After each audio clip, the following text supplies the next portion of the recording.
नमस्कार दर्शक बंधु एस टी न्यूज को आपको स्वागत। आज सबुठारु बड़ खुशी खबर ठिका नियुक्ति कर्मचारी आज्ञा हाँ ठिका नियुक्ति जुगर समाप्त होइछि ओडिशा रे। सारा राज्य रे आज एक प्रकार दीपावली खुशी आगुआ पालन करा होछि कारण ओडिशार माननीय मुख्यमंत्री एक प्रकार दीपावली भेटी राज्यवासी की देइछन्ति। आसंतु सुनिबा ओडिशार माननीय मुख्यमंत्री नवीन पट्टनायक सार कौन कहउछन्ति तांको निज मुहरे। प्रिय भाई और भौणी माने आपण माननको समस्तन को नमस्कार। आपण मान को आशीर्वाद रे 2000 मसीहा रे मु ओडिशा मारो सेवा रो सुजग पाई थी। महाबात्या परिस्थिति ओ दुर्बल अर्थव्यवस्था मो पाई सबुठारु बड़ चैलेंज थिला। राज्य ओवरड्राफ्ट रे चालू थिला। नीति दिन खर्च पाई सरकार को रिजर्व बैंक पर निर्भर करने को पड़ुथिला।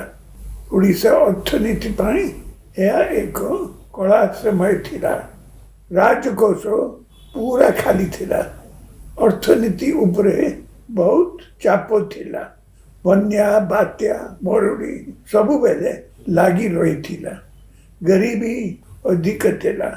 शिक्षा स्वास्थ्य भित्तिभूमि कृषि जलसेचन आदि विभिन्न क्षेत्र रे आमे बहुत पछुआ थिलु।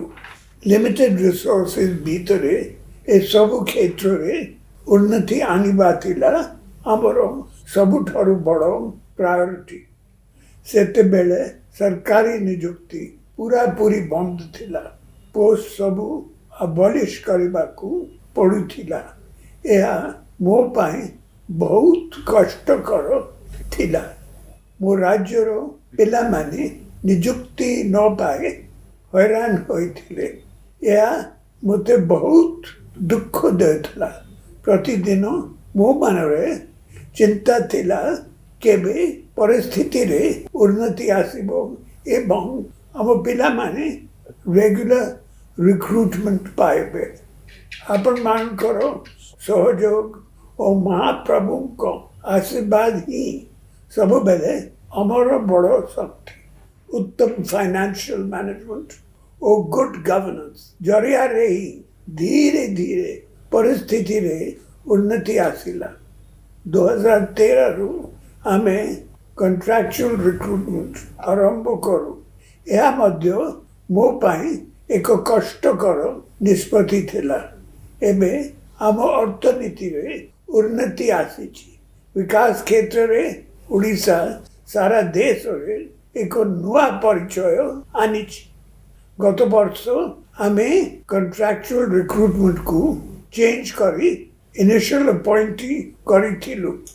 आज मु खुशी सह घोषणा करूछि जे आज राज्य कैबिनेट contractual रिक्रूटमेंट सिस्टम को सबुदिन पाई abolished करबा को निष्पत्ति नहीं छंती। एबे भी अनेक राज्य रे रेगुलर रिक्रूटमेंट बंद अछि।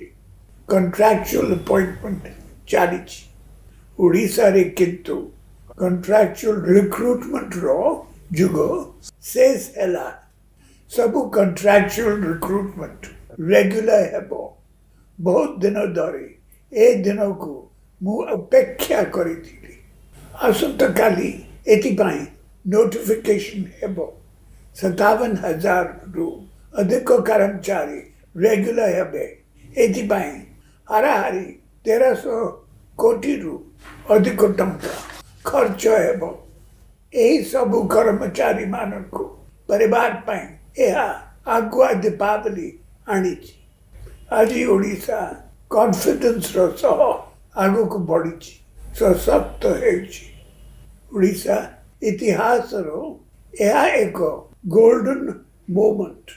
सरकारी कर्मचारी माननको मोर अनुरोध आपण माने समस्ते भलो काम करंतु। निष्ठार सह लोगों को सेवा करंतु।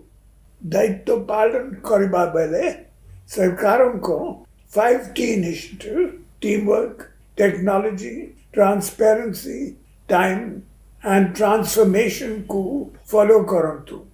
सरकार को परिचय को आगुरी उज्जवल करतु एवं ओडिशार रूपांतर रे निजर गुरुत्वपूर्ण अवदान रखतु। वंदे उत्कल जननी।